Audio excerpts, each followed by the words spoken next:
Assalamualaikum warahmatullahi wabarakatuh. Bismillahirrahmanirrahim. Alhamdulillahirabbil alamin.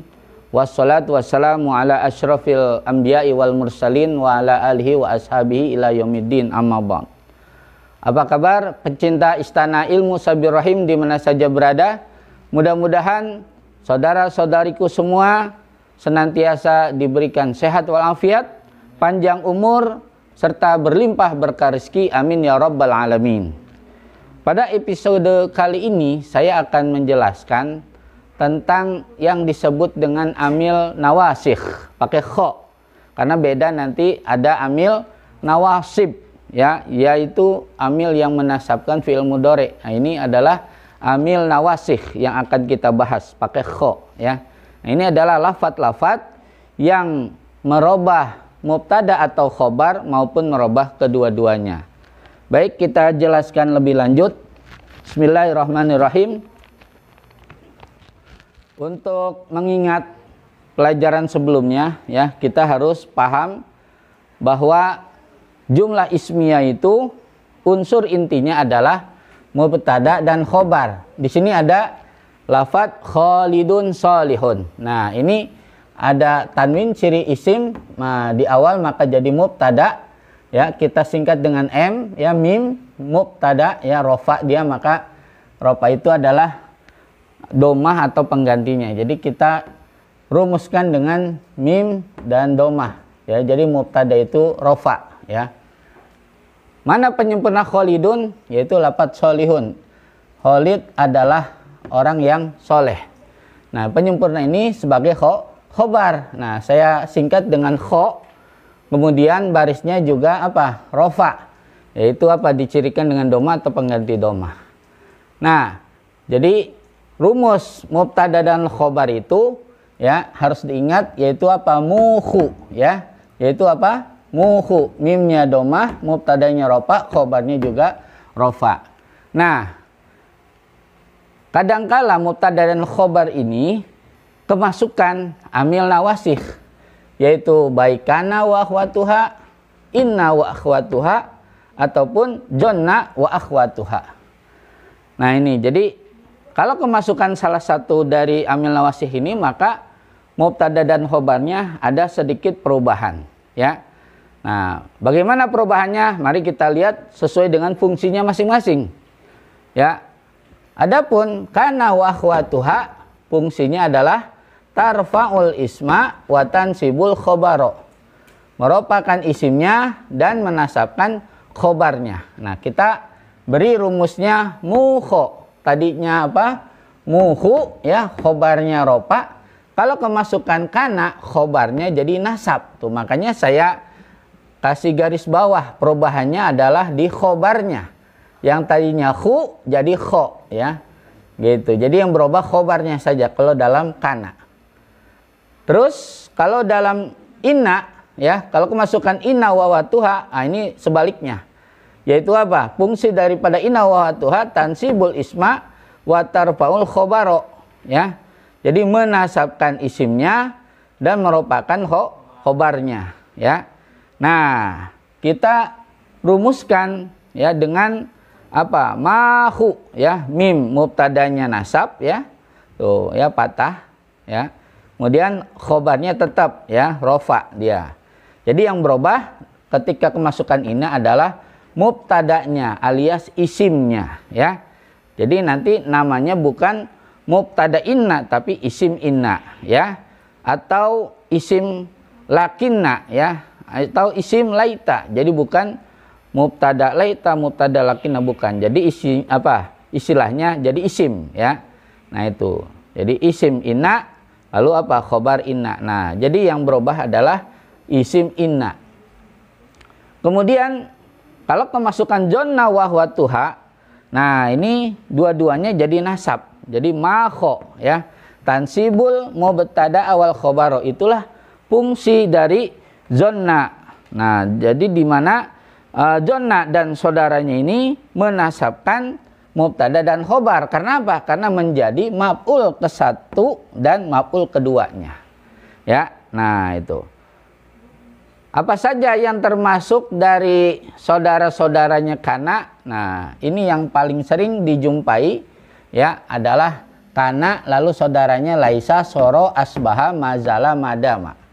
Ya, kemudian saudara-saudaranya inna ya yang sering dijumpai itu adalah 6 yaitu inna, anna, kana, lakina, laita, la'alla ya. Nah, kemudian kalau zonna ini apa saja dengan saudara-saudara itu. Nah, jonna dan hasiba ini maknanya menyangka ya. Kemudian ja'ala dan ittakhadha maknanya menjadikan.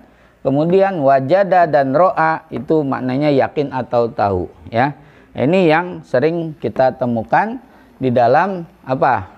Kalimah-kalimah yang kemasukan zonna wa huwatuha. Baik, untuk lebih jelasnya kita lihat kepada contoh kalimat ya. Yang pertama ya adalah lafadz Zaidun akhuka ya. Nah, ini udah pasti ada tanwin ya. Ini ciri isim di awal maka dia jadi mubtada. Nah, jadi mubtada simbolnya utawi atau ari atau bermula. Nah, mana penyempurnanya akhuka ini jadi khobar. Ya, nah simbolnya eta atau iku atau itu ya. Dalam Melayunya itu ya. Akhuka itu saudara kamu. Bermula Zaid itu saudara kamu. Nah, bagaimana kalau kemasukan kana? Maka yang berubah adalah khobarnya. Akhuka berubah jadi akhoka ya. Gitu. Kok kenapa jadi alif? Ya karena akhuka ini termasuk kepada isim 5 ya. Asmaul khomsah. Nah, di sini saya menuliskan ringkasan ya. Ringkasan i'rab. Nah, ya. Pedoman memberi baris akhir atau i'rab. Nah, di sini kita fokus sesuai dengan contoh yaitu pada nomor 7 asmaul khomsah. Fi'il atau isim maksudnya isim 5 yaitu apa? Jumlahnya 5 ya. Abuka, akhuka, hamuka, fuka, zumalin. Nah, itu ya disebut isim 5 karena isimnya ini ada 5 ya. Abuka, akhuka, hamuka, fuka, zumalin. Nah, itu jadi cirinya apa? Nah, di mudhofnya kata pertamanya itu ada huruf elat ya, waw ya. Nah, itu jadi kalau waw berarti apa? Isim 5 ini sedang dalam keadaan rofa. Nah, ya dalam keadaan rofa. Cirinya dengan waw. Makanya apa? Ja'a abuka. Datang siapa? Abuka, bapakmu. Ini sebagai fa'il ya, pelaku ya. Kemudian fa'il barisnya harus rofa. Nah, rofanya isim 5 adalah dengan waw. Nah, ini ya, jelas dengan waw. Kemudian kalau nasab ya, lihat. Nasabnya dia dengan alif ya. Nah, ro'aitu abaka, ro'aitu ya, melihat siapa tuh? Aku. Nah, ini fi'il, tu'nya sebagai apa? Fa'il, abakanya sebagai maf'ul ya, objek. Nah, maf'ul itu barisnya harus nasab. Nasabnya isim 5 ya, lihat. Itu adalah dengan alif ya. Isim 5 nasabnya dengan alif. Nah, maka apa? Abuka dari waw berubah menjadi alif, abaka. Lalu kalau khofat dia dengan iya ya. Marortu bi abika. Ini kemasukan ba huruf jar, maka khofat ya harus kasro ya, khofat ya. Maka khofatnya dengan apa? Maksudnya ini cirinya dengan iya di sini ya. Nah, itu. Jadi khofat itu kan kasro atau penggantinya. Nah, ini jadi apa diantaranya itu apa penggantinya itu iya ya. Nah, itu. Maka di sini ya apa dari abaka kemasukan itu huruf jar ba menjadi bi abika ya dengan iya tuh waktu khofatnya ya. Jadi sesuai dengan apa rumusnya ini ya. Oke, kita lihat kepada contoh ya. Jadi di sini apa akhoka ini harus nasab ya, kena menjadi khobar kana ya. Nasabnya apa tadi dengan alif ya tuh, makanya dari waw menjadi alif ya. Jadi kana Zaidun akhoka ya. Nah itu. Jadi zaidunnya sebagai apa? Isim kana. Ya, jadi dia ini mubtada. Tapi kalau kemasukan kana tidak istilahnya mubtada kana, tapi dirubah dikit namanya jadi isim kana. Ya, khobarnya khobar kana. Baik. Kemasukan inna sekarang, ya. Nah, yang berubah apa? Mubtadanya, ya. Tuh, ya.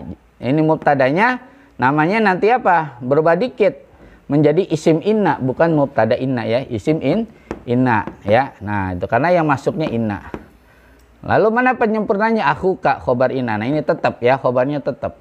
Jadi kalau kemasukan inna yang berubah mubtadanya, kalau kemasukan kana yang berubah khobarnya ya.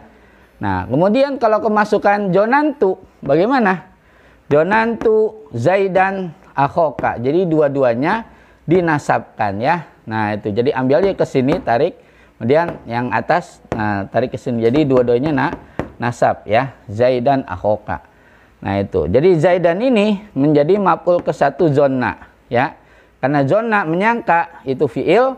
Siapa tuh? Saya. Ini sebagai fa'il, maka Zaidan sebagai maf'ul bih ya. Maf'ul ke satu zonna ya, karena yang masuknya zonna. Kemudian akhoka sebagai maf'ul kedua dari zonna ya. Jadi dua-duanya nasab ya, Zaidan akhoka ya. Nah, itu. Jadi rumusnya ya, kalau kemasukan kana apa? Kho ya. Tuh, jadi mubtadanya rofa, khobarnya nasab tuh ya. Maka yang berubah adalah khobarnya. Kalau masukkan inna, rumusnya adalah apa tadi? Mahu ya. Nah, ya, rumusnya mahu. Nah, ini yang berubah adalah mubtadanya ya. Tuh, yang pertama ya, mubtadanya. Khobarnya tetap. Kemudian kalau kemasukan zona jadi apa? Makho ya. Nah, itu dua-duanya dinasabkan ya. Nah, itu. Baik, contoh yang kedua sekarang. At-tilmidani mahironi ya. Nah, bermula dua murid itu mahironi ya. Bermula dua murid mahironi itu pintar dua-duanya. Nah, di sini apa? Ada alif lam ciri isim ya di awal, maka jadi mubtada ya. Nah, itu ya. Ini simbolnya utawi ari atau bermula ya, mahironi jadi khobar ya. Ini simbolnya eta atau iku ya, atau itu bahasa Melayunya ya. Mahironi itu pintar dua-duanya. Oke, kita masuki kana dan saudara-saudaranya dulu ya. Nah, jadi di sini kita ambil saudaranya kana, yaitu soro ya. Tuh, soro. Sama juga ya. Fungsinya sama. Merupakan isimnya, menasabkan khobarnya. Ya, nah itu isimnya ini mubtadanya kan. Nah, ya, tetap tuh. Lalu yang berubah apa? Khobarnya ya. Jadi nasab kan rumusnya apa? Mukho ya. Jadi khobarnya di sini mahironi harus dirubah menjadi nasab. Nasabnya dengan apa? Dengan ya nun, karena dia ini apa? Yaitu termasuk isim tasniyah ya. Baik, di sini bisa dilihat ya. Ya, isim tasniyah tuh nomor 2. Isim tasniyah berarti isim yang menunjukkan jumlah 2 ya. Caranya tinggal menambah alif nun saja ya. Kalau kitabun satu kitab, 2 kitab kitabani. Madrasatun satu sekolah, 2 sekolah madrasatani. Kolamun satu pulpen, kalau 2 kolamani. Jadi untuk merubah menjadi 2 buah itu tambahin saja alif nun, itu namanya isim tasniyah. Jadi berjumlah 2 ya. Nah, jadi kalau dia pakai alif nun berarti dia lagi rofa ya. Nah, itu. Jadi kalau dia harus nasab, nah perubahannya gimana? Lihat, nasabnya dengan ya nun, aini ya. Jadi apa? Aini tuh. Aini ya. Khofatnya juga sama aini ya, dengan ya nun. Baik, contoh supaya ini ya dicontohkan dengan kalimah jaa muslimani, datang siapa muslimani? 2 muslim ya. Tuh kan 2 berarti apa? Tasniyah kan, tuh ada alif nun ya. Ini lagi ropa karena dia sebagai fa'il ya. Fa'il itu harus ropa.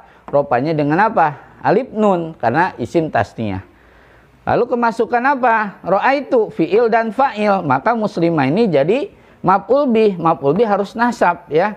Nasabnya dengan apa? Dengan ya nun ya, nasabnya isim tasnya itu dengan ya nun. Jadi muslimaini ya. Jadi muslimani ani menjadi aini muslimaini. Lalu kalau kemasukan apa? Huruf jar bi muslimaini tuh. Jadi sama ya, aini juga ya. Nah itu marortu bi muslimaini. Ini ada huruf jar, huruf khafat, yaitu ciri khafatnya dengan ya nun ya, karena isim tasniyah ya. Baik. Kita lihat kembali ya. Di sini. Nah, jadi mahironi ini apa? Karena kemasukan soro, maka harus apa? Harus nasab. Nasabnya apa tadi? Isim tasniyah itu dengan ya nun, aini ya. Mahira ini. Oke. Sekarang kalau kemasukan ana bagaimana? Ya. Kalau kemasukan ana, nah yang berubah adalah mubtada'nya ya. Nah, itu yang di awal tuh. Ya, jadi tilmidani ya dinasabkan jadi aini, jadi inna tilmidaini tuh ya. Jadi apa? Ini isim tasniyah ya. Terus apa? Harus nasab karena kemasukan anak.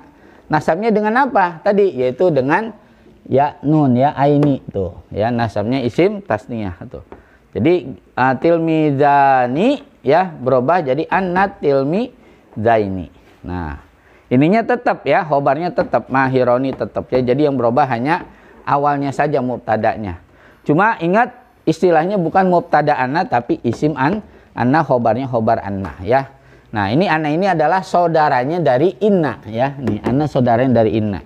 Jadi fungsinya sama, yaitu apa? Tansibul isma wa tarfa'ul khobar. Ya, menasabkan isimnya, merupakan khobarnya. Yang terakhir adalah apa? Kemasukan zona dan saudaranya ya. Kita ambil saudaranya zona apa? Di sini ya. Hasiba. Ya, di antara saudara zona adalah hasiba. Jadi hasibta ya. Jadi tidak harus tu saja, bisa saja ta atau ti, tuma, tum ya. Boleh, bebas ya. Nah, itu. Kita ambil ta engkau. Hasibta menyangka siapa engkau? Ini fi'il fa'il. Maka tilmida ini ya di sini jadi maf'ul bih yang pertama. Mahira ini jadi maf'ul bih yang kedua dari hasibah ya. Nah, itu. Jadi karena maf'ul bih harus nasab dua-duanya. Nasabnya dengan apa tadi? Dengan ya nun ya. Tilmida ini, mahira ini. Karena apa? Yaitu bentuknya adalah isim tasniyah ya. Nah, itu. Jadi ini adalah beberapa pedoman ya di dalam memberi baris akhir ya. Jadi ada yang isim mufrad bentuknya, ada yang tasniyah, jamak mudzakkar salim, jamak muannats salim, jamak taksir, isim ghair munsharif, isim lima. Nah, itu jadi apa? Perubahan waktu rofa nasab khofatnya. Nah, di sini ya sudah diuraikan dengan jelas ya. Nah, itu dengan contoh-contohnya. Ya, mudah-mudahan ini memberi manfaat ya buat para pencinta bahasa Arab ya, khususnya nahwu shorof. Mudah-mudahan semakin mendapat pencerahan dan mendapat ilmu manfaat dan berkah. Amin ya rabbal alamin. Sekian dan terima kasih. Saya Cep Heri Syarifuddin, penemu metode segitiga Sabirahim, cara cepat baca kitab kuning, metode 5 jam, dan sekaligus pengasuh dari Pondok Pesantren Sabirahim. Mudah-mudahan kita bertemu kembali dalam episode berikutnya. Hadanallahu wa ikum ajmain. Wallahul muwaffiq ila aqwamit thoriq. Wassalamualaikum warahmatullahi wabarakatuh.